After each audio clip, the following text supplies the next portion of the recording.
Our technology at Enduvo is a rapid authoring, training, and education platform. It allows virtually anyone to come in and create training and immersive experiences in virtual reality with just the use of their voice and their hand controllers. What we've done is put the creation of these virtual training and education into the hands of everyone. It's as simple as updating an Instagram post or publishing a video to YouTube. We allow you to actually do that on your own. We see no one out there that has that authoring capability as well as a platform to distribute it.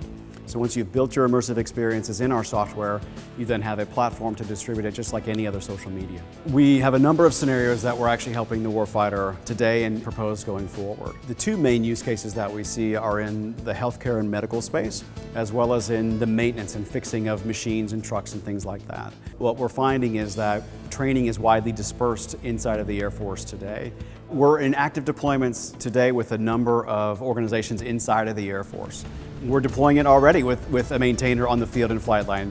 They can use the technology in advance when they're going through classroom, when they're at school, and they can learn firsthand in a virtual environment what that looks like to simulate. Then they can get their hands-on training of working with the actual machine and fixing the actual machine. But then let's say that they're out in the field and they need a refresher on what that looks like.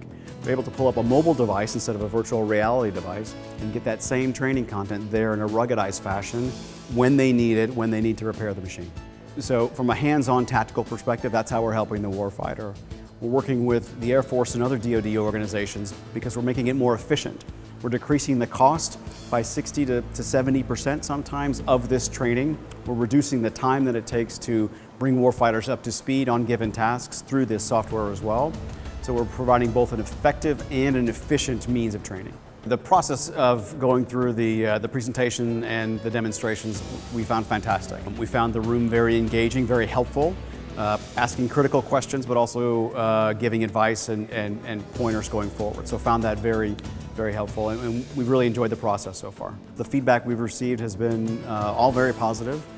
Lots of encouragement to move forward into applying for Phase 2, coaching on how best to do that and what that looks like. The biggest thing I think we're looking for, and the feedback we've got, is that we believe that the Air Force SBIR process can help us in our commercial environment as well as we work with the public sector. So we're very excited about that. Our team's experience at the facility here in Dayton has been also very great. The facilities themselves have been spot on. We have enough room to operate our technology, and it's been great to work with the other companies who are also here and kind of build some camaraderie. So we really enjoyed that as well.